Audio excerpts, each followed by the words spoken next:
சிவன் மாந்திரீகம். இந்த மாந்திரீகத்தில் சூனியம் வைப்பது இப்படித்தான். பயந்துடாதீங்க. சூனியம் வைக்கிறதுக்காக போடல. சூனியம் ஒருத்தருக்கு வைக்கிறாங்கன்னா அதை இப்படித்தான் சூனியம் வச்சு ஒரு மனிதனையோ இல்லை 2-3 நபர்களையோ இல்லை ஒரு குடும்பத்தையோ இல்லை செய்கிற தொழில் வியாபாரம் இது எல்லாமே சூனியம் வச்சு அழிக்கிறது இப்படி தான் செய்வாங்கன்றது தான் இந்த பதிவு. சூனியம் வைக்கணும்னா கட்டாயமாக கடும் பகையாக இருக்கணும். கடும் பகையாக மட்டும் இருந்தால் போதாது. அவங்க இவங்களுக்கு தொல்லை கொடுத்துருக்கணும், இல்லை இவங்க அவங்களுக்கு தொல்லை கொடுத்துருக்கணும். அப்படி சூனியம் வைக்கிறதுனால பெருசாக நன்மைகள் எல்லாம் யாருக்கும் கிடைக்க போறதில்லை. ஏன்னு கேட்டீங்கன்னாக்கா, காலமும் நேரமும் தான் ஒரு மனிதனை நல்லவனாகவும் கெட்டவனாகவும் மாத்துதுன்ற மாதிரி சூனியம் வைக்கிறதுனால ஒரு குடும்பம் அழிஞ்சு நில குறைஞ்சி கஷ்டப்படுறத இன்னொரு குடும்பம் பார்க்குற ஒரு மன வேதனையான விஷயம் இது. சூனியம் வச்சு ஒரு குடும்பத்தை அழிக்கலாம், அதுக்கு சரியான காரணம் இருக்கணும்.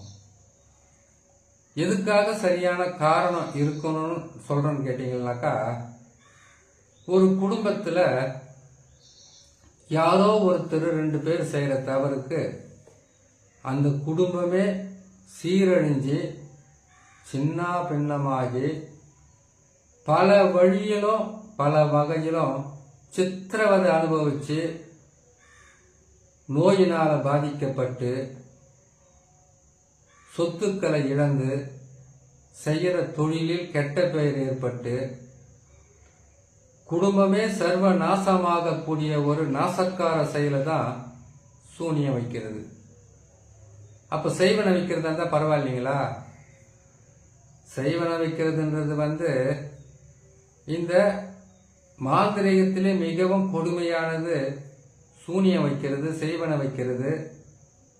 அடுத்தது ஏவல் பில்லி சூனியத்தை பயன்படுத்துறது. ஏவல் பில்லி சூனியத்துக்குன்னு அது தனியா ஒரு பயப்படுற அளவுக்கு ஒரு மறைமுக ரகசியங்கள் இருக்கு. மாந்திரீகம் சொன்னாவே அது மறைமுகமாக மற்றவர்களை அழிக்கக்கூடியதும் கெடுதல் செய்யறது தான். அதுதான் அது பேர் அஷ்ட கர்மம். நன்மைன்னா என்ன இருக்கு அதுல? பசியும் மோகனம், அதுக்கப்புறம் கேட்டீங்கன்னா ஆகர்ஷணம். இது 3 தவிர வேற என்ன நல்லா இருக்கு? ஸ்தம்பனம் கூட செய்யறது தப்பு. ஸ்தம்பனம் செய்யணும்னு கேட்டீங்கன்னாக்கா, அதாவது தீராத பகையோட சுற்றி கொண்டு இருந்து ஒருத்தர் அழிக்கிற அளவுக்கு அழிச்சிக்கிற அளவுக்கு கடும் பகையாக இருக்கக்கூடியவங்களுக்கு தான் ஸ்தம்பனம் சரியா வரும். இல்ல விலங்குக அந்த காலத்துல கேட்டீங்கன்னாக்கா, அரசர்கள் வேட்டைக்கு போகும்போது எதிர இருக்கக்கூடிய எதிரிகளாக இருந்தாலும் சரி, விலங்குகளாக இருந்தாலும் சரி, அவங்களை எந்த விதமான பாதிப்பும் கொடுத்து விடக்கூடாதுன்றதுக்காகத்தான் அவங்க ஸ்தம்பனத்தை பயன்படுத்தினாங்க. அந்த ஸ்தம்பனத்தால உயிருக்கு எந்த விதமான ஆபத்தும் இல்லாம தன்னை தற்காத்துக் கொள்வதற்காக செய்த ஒரு மிகப்பெரிய ஒரு கலை தான் அது. இதே ஸ்தம்பனத்தை இந்த காலத்திலயும் செய்து கொடுக்கறாங்க. என்னன்னு கேட்டீங்கன்னாக்கா, தொழிலில் போட்டி போறாம, எதிரிகளோட பிரச்சனை, ஒருவருக்கு ஒருவர் முதலாகின்ற மதிப்பு மரியாதை இல்லாம கட்டுப்பாடு இல்லாம பழகக்கூடிய சில பிரச்சனைகளுக்காக ஸ்தம்பனம் செய்து கொடுப்பாங்க. சரி, இந்த செய்வனைகளை செய்து அழிக்கிறத பத்தி நம்ம பேசலாம். அதுக்கு என்ன செய்வாங்கன்னு கேட்டீங்கன்னாக்கா, அது என்ன செய்யக்கூடாதுன்றது சொல்லிடுறேன். சூனியம் வச்சு அழிக்கிறதா இருக்கட்டும், செய்வனையை செய்து அழிக்கிறதாவது இருக்கட்டும், அந்த வீட்டில் கட்டாயமாக 9 வயதுக்குள்ள இருக்கக்கூடிய குழந்தைங்க இருந்தா செய்யக்கூடாது. கர்ப்பிணி பெண்கள் இருந்தா இந்த சூனியம் வச்சு அழிக்கிறது, செய்வன செய்து அழிக்கிறத கட்டாயமாக செய்யவே கூடாது. அடுத்தது, ஒரு குடும்பத்துலன்னா ஒரு குடும்பமே பகையாகவோ எதிரியாகவோ இருக்குதுன்னா யாராவது ஒருத்தராவது நல்லவங்களா இருப்பாங்க. அவங்கள நாம கஷ்டப்படுத்தக்கூடாது. ஒரு சிலர் அழிக்கிறதுக்காக நல்லவங்களை அழிச்சா அது பெரும் பாவமாகும், தப்பாகும். சரி, இது சூனியம் வச்சு அழிக்கிறதுன்னு கேட்டீங்கன்னாக்கா, செய்வன செய்து அழிக்கிறதாக இருக்கட்டும், சூனியம் வச்சு அழிக்கிறதுனா இருக்கட்டும், அதுக்கு முதல்ல 6 கலசம் தேவைப்படும். 6 கலசத்தோடு சேர்த்து சின்ன கலசம் 6, பெரிய கலசம் 1, மொத்தம் 7 கலசம். 6 தேங்காய், 6 முட்டை, 27 எலுமிச்சம்பழம்.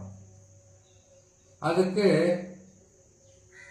இதை நாம பயன்படுத்தி இதுக்கு செய்யக்கூடிய நாளாக செவ்வாய்க்கிழமை இல்லை சனிக்கிழமை. சனிக்கிழமையில வரக்கூடிய அமாவாசை, செவ்வாய்க்கிழமையில வரக்கூடிய அமாவாசை, சூரிய கிரகணம், சந்திர கிரகணம். இல்ல அமாவாசைக்கு மறுநாள், பௌர்ணமிக்கு மறுநாள் தேய்பிரையா இருக்கும். அந்த தேய்பிறை நாள்ல தான் செய்யணும். நல்ல மாந்திரிகர்களுக்கும் இல்ல கைராசிக்காரங்களுக்கும் நாள் மட்டும் குறிச்சு செய்வாங்க. சில நேரங்களில ஓரைய வச்சு செய்திடுவாங்க. ராகு காலம், யமகண்டம், இந்த மாதிரி நேரத்தில் செய்திடுவாங்க. குளிகை காலத்தில் நல்லது மட்டும்தான் செய்யணும், கெட்டது செய்யவே கூடாதுன்றத நல்ல மாந்திரிகள் கைட்ட தெரிஞ்சு வச்சுக்கிட்டு இருப்பாங்க. அப்படி இருக்கும்போது இந்த செய்வனையை செய்தோ சூனியம் வச்சு அழிக்கிறதுன்னு கேட்டீங்கன்னாக்கா, யாரையெல்லாம் அழிக்கலான்ற சில விதிமுறைகள் இருக்கு. அதாவது, இப்போ ஒரு ஊர்ல இருப்போம், இது சண்டைக்கார குடும்பம், இது மற்றவங்க சொத்து அபகரிக்கிற குடும்பம், அடுத்தவங்களுடைய காசு பணத்தை வட்டின்ற பேரையும் அடுத்தவங்களுக்கு கடனை கொடுத்துட்டு கொடுமையாக அவங்கள கஷ்டப்படுத்தி வாங்குறவங்களாக இருந்தாலும் சரி, இல்லை இந்த தவறான மனிதர்களாக இருந்து தவறை மட்டும் தப்பை மட்டும் துணிஞ்சு செய்யக்கூடிய துன்மார்க்கர்களாக இருந்தாலும் சரி, அதுக்கப்புறமா மற்றவங்களுக்கு பெண்களுக்கு அநீதியை செய்தவங்களாக இருந்தாலும் சரி, குலைபாதகம் செய்தவர்களாக இருந்தாலும் சரி, கொடூரக்காரர்களாக இருந்தாலும் சரி, ஒரு குடும்பத்தை அழிக்க கொஞ்சம் கூட ஈவு இறக்கம் இல்லாம கொடுமை செய்தவர்களாக இருந்தாலும் சரி, இவங்களுக்கு சூனியம் வைக்கலாம். சரி, சூனியம் வைக்கிறதுனால எப்படியெல்லாம் பாதகம் வரும் தெரியுங்களா? சூனியம் வச்சாக்கா ஒரு நோய் வந்தா அந்த நோயாகப்பட்டது ஒரு சின்ன பிரச்சனையில் ஆரம்பிச்சு மரணம் வரைக்கும் கொண்டு போகும். மாரணம் செய்யறது வேற, சூனியம் வைக்கிறது வேற. இந்த சூனியம் வைக்கிறதுன்னு கேட்டீங்கன்னாவே 4 பாவையை செய்வாங்க. 4 பாவையை செய்து 4 திசையில கொண்டு போய் ஏவல் வர்ற மாதிரி 4 திசையில அவங்களுடைய போட்டோ, அவங்களுடைய காலடி மண்ணு, வீட்டோட மண்ணு, இல்லைன்னு கேட்டா அவங்களுடைய பழைய துணி ஏதாச்சும் ஒன்று வச்சுக்கிட்டு இருந்து, இதுல ஏதாவது ஒன்று இருந்தா கூட போதும், அதை வச்சு 4 உருவ பொம்மையை செய்து 4 தாய் தடிப்பாங்க யந்திரம். அந்த 4க்குமே மாரணமை, சண்டால கரு, இல்லைன்னா ஐங்கோல மைய, இல்லைன்னு கேட்டீங்கன்னாக்கா குடி தைலம்.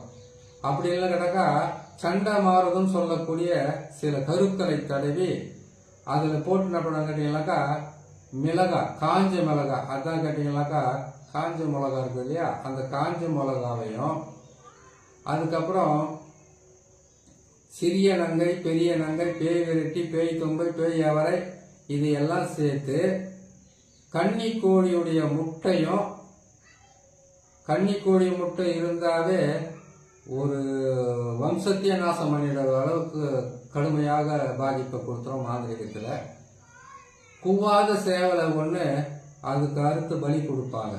கொடுத்து இதை என்ன செய்வாங்கன்னு கேட்டீங்கன்னாக்கா, உங்களுடைய வீடு, உங்களுடைய உடல் இருக்கக்கூடிய சில பொருட்களை வச்சு பயன்படுத்தி பன்றியோட ரத்தத்தில் உருவ பொம்மையை செய்து அதுக்கு கோழியை பலியாக கொடுத்து இதை கொண்டு போய் மாரண மந்திரங்களும் வேதன மந்திரங்களும் வித்வேஷன மந்திரங்களும் சொல்லி உங்கள் ஊர் எல்லையில், அதை கேட்டீங்கன்னாக்கா ஒரு ஊருன்றது 7 கிலோமீட்டருக்குள்ளவே அந்த ஊரை வச்சு செய்யறதுக்கு ஆரம்பிக்கலாம்.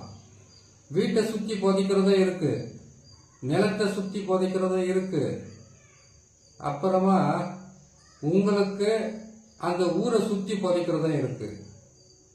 இதை கொண்டு போய் என்ன செய்வாங்கன்னு கேட்டீங்கன்னா, அந்த மந்திரங்களெல்லாம் சொல்லி சொன்ன மாதிரி நாள் சனிக்கிழமை, செவ்வாய்க்கிழமை, சனிக்கிழமை வரக்கூடிய அமாவாசை, செவ்வாய்க்கிழமை வரக்கூடிய அமாவாசை, மற்ற நாளெல்லாம் சொல்லியிருக்கேன் இல்லையா, இந்த நாளில் இதை கொண்டு போயிட்டு செய்து இதை ஒரு உருவ பொம்மைய என்ன செய்வாங்கட்டாக்கா மயானத்தில் வச்சு எரிப்பாங்க, இல்லை புதைப்பாங்க. எரிக்கிறது கடுமையாக வேலையை செய்யும்.